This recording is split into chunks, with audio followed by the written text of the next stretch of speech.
Hi friends, welcome back to Tripathi Tutorial. This is Jagat. ପିଲାମାନେ ଆଜି ଆମେ class 9ର ଆଜି ଇଂଲିଶର ଫାର୍ଷ୍ଟ ଚାପ୍ଟର ତମର ପଢ଼ିବା ହେଲା। ତ ଯେଉଁମାନେ ଆମ ଚ୍ୟାନେଲକୁ ନୂଆ ଆସିଛ ଆମ ଚ୍ୟାନେଲକୁ ସବସ୍କ୍ରାଇବ୍ କରିନ ସେମାନେ ଆମ ଚ୍ୟାନେଲକୁ ଜଲ୍ଦି ଜଲ୍ଦି ସବସ୍କ୍ରାଇବ୍ କରିଦିଅ ଯାହାଫଳରେ ଆମେ ଯାହା ବି ଅପଡ଼େଟ୍ ଦେବା ତାର ନୋଟିଫିକେସନ୍ ତମମାନଙ୍କ ପାଖରେ ଯାଇ ପହଞ୍ଚିବ ଓକେ।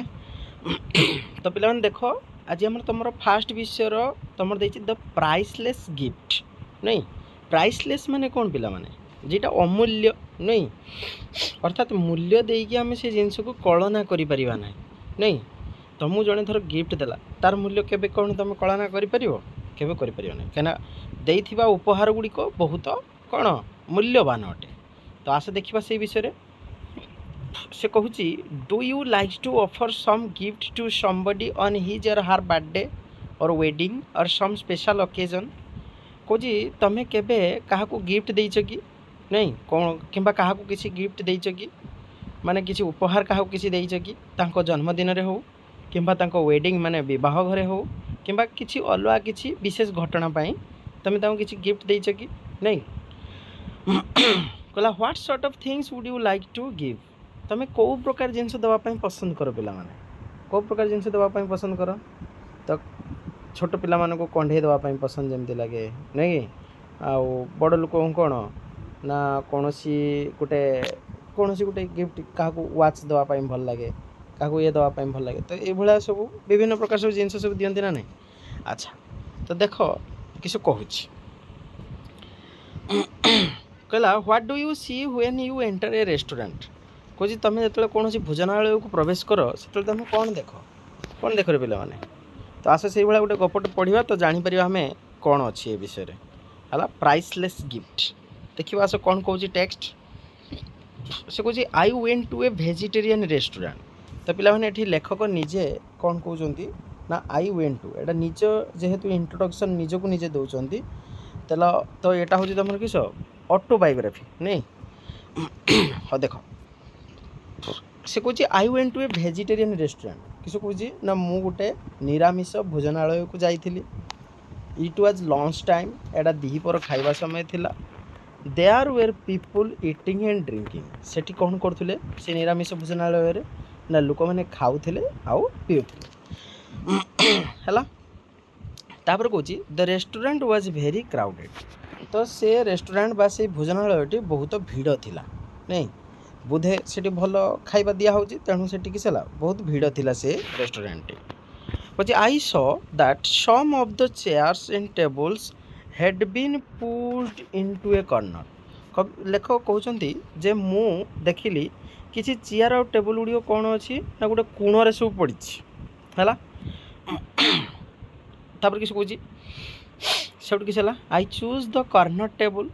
ଲେଖକ କହୁଛନ୍ତି ମୁଁ କ'ଣ କଲି ନା କୋଣରେ ଥିବା ଗୋଟେ ଟେବୁଲରେ ଯାଇକି ବସିଲି, ସେଟାକୁ ମୁଁ ବାଛିଲି। ସିଟେଡ୍ ମାଇସେଲ୍ଫ, ମୋ ନିଜକୁ ଯାଇକି ବସେଇଲି। And started skimming through the newspaper, ଏବଂ ଗୋଟେ ନ୍ୟୁଜ୍ ପେପରକୁ ଟିକେ ଆଖି ବୁଲେଇ ଆଣିଲି ନାଇଁ। ସ୍କିମିଂ ଥ୍ରୁ ମାନେ କ'ଣ ନ୍ୟୁଜ୍ ପେପରର ଆଖି ବୁଲେଇ ଆଣିବା ଓକେ। ମୋଟାମୋଟି ଭାବେ ଦେଖିବା। କହୁଛି at that moment I noticed a very young girl looking at me ହେଲା। କିଛି କହୁଛି ନା ଏଟ୍ ଦ୍ୟାଟ୍ ମୋମେଣ୍ଟ ମାନେ ସେଇ ସମୟରେ ମୁଁ ଲକ୍ଷ୍ୟ କଲି ଯେ ମୋତେ କୌଣସି ଗୋଟେ ଯୁବତୀଟେ ମୋତେ କ'ଣ କରୁଛି ନା ମୋ ଆଡ଼କୁ ଦେଖୁଛି ହେଲା।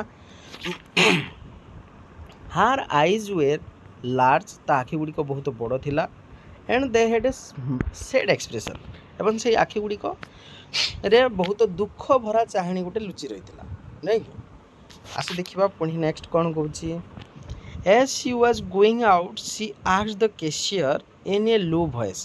ତ ସେ ଖାଇସାରିବା ପରେ କ'ଣ କଲା ନା ସେ ଯେତେବେଳେ ବାହାରକୁ ଗଲା ସେଇ ସମୟରେ ସେ ଯେଉଁ କ୍ୟାସିୟର ଯେଉଁ ଥିଲା, ତ ପିଲାମାନେ ଯେଠି ସବୁ ପଇସା ଗୁଡ଼ାକ ସବୁ ନିଅନ୍ତି ନା ତାକୁ କୁହାଯାଏ କି କ୍ୟାସିୟର ବୋଲି କୁହାଯାଏ। ତ ସେ କ୍ୟାସିୟରକୁ ଗୋଟେ ଅତି କ୍ଷୀଣ ସ୍ୱରରେ ସେ ପଚାରିଲା। ଲୋ ଭଏସ୍ ମାନେ କ'ଣ କ୍ଷୀଣ ସ୍ୱରରେ ପଚାରିଲା। କ'ଣ ପଚାରିଲା ନା ଇଜ୍ ଦ୍ୟାଟ୍ ଜେଣ୍ଟଲମ୍ୟାନ୍ ଇଣ୍ଡିଆନ୍। କହୁଛି ସେଇ ଯେଉଁ ଭଦ୍ରଲୋକ ଜଣେ ଭାରତୀୟ କି କାହାକୁ ପଚାରୁଛି? କ୍ୟାସିୟରଙ୍କୁ ହେଲା। କାହା ବିଷୟରେ ପଚାରୁଛି? ଲେଖକଙ୍କ ବିଷୟରେ ପଚାରୁଛି ଓକେ। ତ ଦେଖିବା ଆସ। ସେ କହୁଛି I think so, the cashier replied. ତ ସେଇଠୁ କ୍ୟାସିୟର ଜଣକ କ'ଣ ଉତ୍ତର ଦେଲେ? ହଁ ମୁଁ ଭାବୁଛି ପ୍ରାୟ ସେ ଜଣେ ଭାରତୀୟ ହେଇଥିବେ। ଦ ଗାର୍ଲ ଲୁକ୍ଡ ଏଟ୍ ମି ୱାନ୍ସ ମୋର୍। ତ झीटी मत आउ थे से मत अनेला एंड वेंट आउट एवं तापर से पलैगला तो आउ थे मत से अनेला आउ अनेक से सब पलैगला इट सरप्राइज्ड मी यहाँ मत आश्चर्य करदेला नहीं कहीं आश्चर्य करदेला कारण बोधे से चिन्ही कि ये कर कहीं गोटे लोकटे कहीं चाहब नहीं कि व्हाई कहीं व्हाट वाज द मैटर घटना कौन her interest me in me aroused my curiosity in her है ता विषय अधिक जानापी मोर इच्छा प्रबल बढ़ला नहीं कि जानवर इच्छा प्रबल बढ़ला क्यूरियोसिटी माने कौन जानवर इच्छा है when I had finished my lunch जिते मोर भोजन टी शेष कली आई आस्क्ड द वेटर तो जी जिनपतर आनी दिए जो खाया पीवाटा किस कहुए वेटर बोली कहुए तो से वेटर को मुझे पचारि कौन पचारि ना do you know the girl who was sitting out there कहला आपण से जानी कि से झीटी को जी कि कौन करते ये बसी थे से बाहर को पलैगले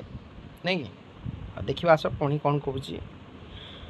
पे मैंने बार बार वीडियो को देख तुम भल भाव बुझीपर ओके देख से कह no sir I notice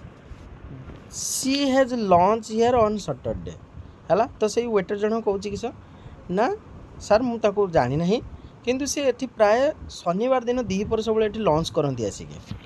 C comes on पे डे ओनली से केवल जो दिन पैठ दिवस माने जो दिन पैसा पत्र दि जाए से दिन ही केवल आसे perhaps she does not earn much बोधे से किसी अधिक रोजगार करे ना है से बोधे से आसे I was moved by what he said तो से जहाँ कहले किए तुम जो थिले कौन वेटर जनक से जहाँ कहला तो एक थोड़ा शुणी सारापर मुझे पलैगली the curiosity I felt about the girl persisted है से जो झीटी विषय जानवर इच्छा मो मनरे सब कौन है ना अधिक दृढ़ और अविचलित भाव मो मन को घाटिला है why had she enquired about me कहीं से मो विषय एमती पचारूला कहीं मो विषय से एमती तदंत करूला है से जिनसा मो मनरे सब बार बार खेली उठता who was the mysterious child किए से रहस्यमय झीटी आई केप्ट थिंकिंग ऑफ हार पोवर्टी स्ट्रिकन सैड एनेक्सियस फिगर मो तार से जो कौन ना दारिद्र्य चेहरा है दारिद्र्य चेहरा और सैड एनेक्सियस माने दुख भरा फिगर माने दुख भरा चाहणी को मु लक्ष्य करूली could I help her in any way मुझे भावी मुझे कौन रूप से साहाय्य करें कि द वीक पास्ट सप्ताह पर सप्ताह बीतीगला गोटे सप्ताह चलीगला एमती सैटरडे केम अगेन पुनश्च शनिवार आसीगला I went to the same restaurant मुझे एका रेस्टोरेंट को गली as I entered I saw her sitting at the same table as before तो जिते मुझे रेस्टोरेंट भितर प्रवेश कली पूर्वर जिते से झीटी जेटी बसला पुनश्च से झीटी से एका टेबल बसला सी वाज इटिंग से खाऊला I went up to her मुझे पाखक गली and took the chair opposite her एवं ता विपरीत पाखे चेयर रे मुझे बसीगली है पाखर तापर कौन कौच से कहे आई विश्ड हार ए गुड आफ्टरनून से मुझे अभिवादन जनइली नहीं जन पाख जा पहुँचला मुझे कौन कली अभिवादन जनइली कौन अभिवादन जनइली ना गुड आफ्टरनून दीपर समय नहीं and then by making one brief remark after another है एवं गोटे पर गोटे मोर तार कौन कनी ना गोटे मंतव्य दबाक आरंभ कली I was able to start a conversation तो से मुझे आरंभ करदेली ता सहित कथबार्ता करवा है एट लास्ट शेष सी आस्क्ड शेष से मत पचारा आर यू एन इंडियन तमें जड़े भारतीय कि my brother is in India कह मो भाई कौटी रहती ना भारत में रहती हि इज ए सोल्जर से जन सैनिक फिर मैंने क्वेश्चन आसो जे तार भाई जन कौन थे है he is a soldier we have not had a letter from him for a long time से कहला कि सर ना आम पाखु मो भाई पाखु बहुत दिन है आम पाखु कौन गोटे चिट्ठी भी आम पाई ना my mother is very worried मो माँ बहुत व्यस्त होती she is afraid something has happened to him से मध्य भयभीत होती कि तांको किछि हो जाए तो आई लर्नड दैट मुझे जाना पाइल जे हार ओनली गार्डियन वाज हार ब्रदर है मुझे जाना पाइल जे तार एकमात्र गार्डियन कहले केवल ता भाई ही बुझा जाए है सी लिव्ड विथ हार ओल्ड विडोड मदर से क्या सहित रोते ना तार ओल्ड माने बुढ़ी माँ सहित रोते है विडो माने विधवा माँ सहित रोते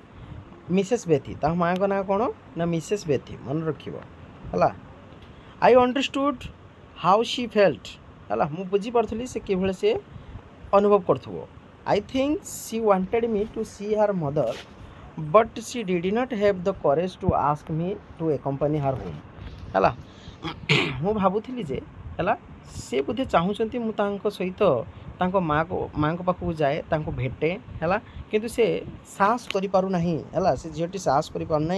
मत सहित नहीं जावाई है वी फिनिश्ड आवर लंच आम आमर कौन कलु ना लंच टी शेष कलु एंड गट अप टुगेदर एवं एकाठी उठी पड़लु एज वी वाक्ड है तापर आम चलू आई आस्क्ड हर जीवा बाटर मुझे पचारि मे आई नो योर नेम किए पचार लेखक पचार है तुम ना मुझे जानीपे कि तो से झीटी कहूँ किस ना माय नेम इज मैगी ता ना किस मैगी है वी चैटेड प्लीजेंटली आम नम्र भाव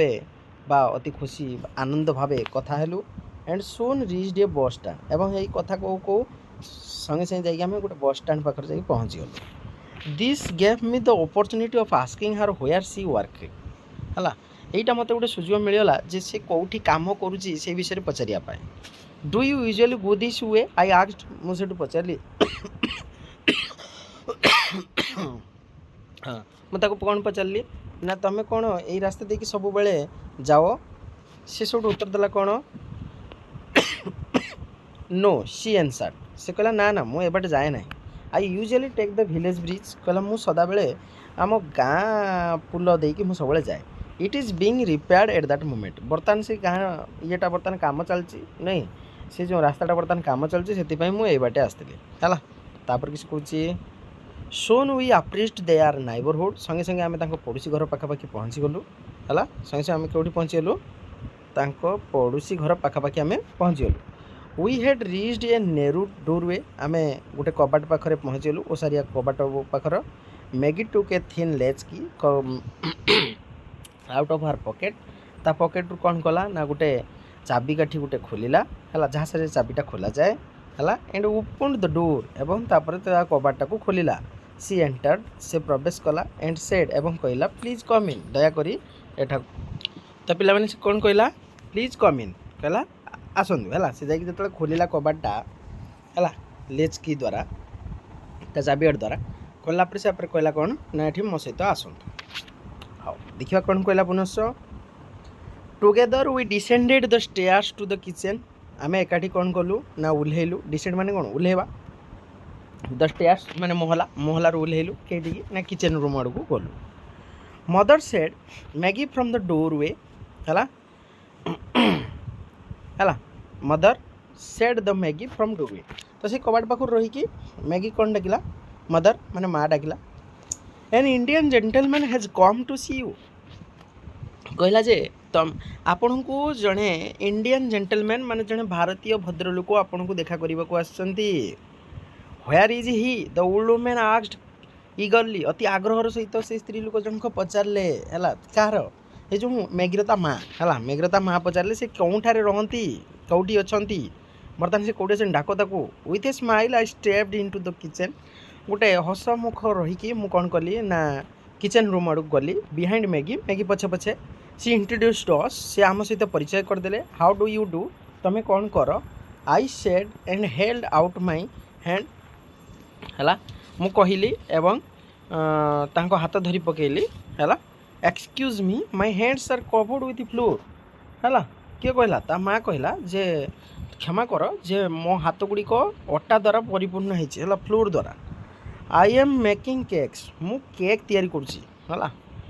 people will come to buy them this evening आज राति आज संध्यार से लोक मैंने से केक गुड़ी किणवाई आसवे तो से मुझे केक गुड़ी को तैयारी करुँचे से कहला this is the way we make our livings कहला ये भाव आम कौन करूँ ना आमर जीविका आमर पालन करूँ माने ये आम बंची था माने बिकी बुकाई है लॉट्स ऑफ ट्रबल ये विभिन्न प्रकार समस्या देकी आम जीचु है Saturday nights is a time of festivity in poor neighborhoods. कहला गरीब पड़ोशी मानकर गोटे उत्सवर समय होची केबे ना शनिवार दिन रातिटा हला कहीं ना because all kinds of things are sold on this night प्रत्येक प्रकार बा सब प्रकार जिनिस यही शनिवार दिन राति रे ही सब बिक्री हो जाए तो से गोटे फेस्टिविटी करती माने गोटे उत्सवर समय करती हो the streets are more crowded है गाँटा सारा किस हो जाए ना पूरा गहली हो जाए है माने क्राउड भिड़ हो जाए है देन एनी अदर डेज अन्य सब दिन मान अपेक्षा ये शनिवार दिन रातिटा पूरा गहली हो जाए माने उत्सव करती हो जेहेतु सब जिन बिक्री हो जाए this is the day when they are able to spend a little from their weekly wages है यहीटा ही एकमात्र गोटे दिन मिले जहाँकि से मैंने कौन करती ना सप्ताह सारा प्रबल परिश्रम करती तो ये शनिवार दिन ही जो गोटे सुजोग मिले कहीं शनिवार दिन मजूरीटा मिले वीकली वेजेस है किए किए साप्ताहिक मजूरी पाए किए मासिकिया मजूरी पाए तो ये मैंने साप्ताहिक मजूरी पाती वेज माने कौन मजूरी है वेज माने मजूरी तो जेहेतु साप्ताहिक मजूरी एम पाती तेणु यही दिनटा ही अति खुशी दिन होता है ओके पे मैंने एतिक आमर यूनिट 1 आज एतिक था पुणी आम यूनिट 2 नेक्स्ट क्लास पढ़ा ओके तो पे मैंने आज था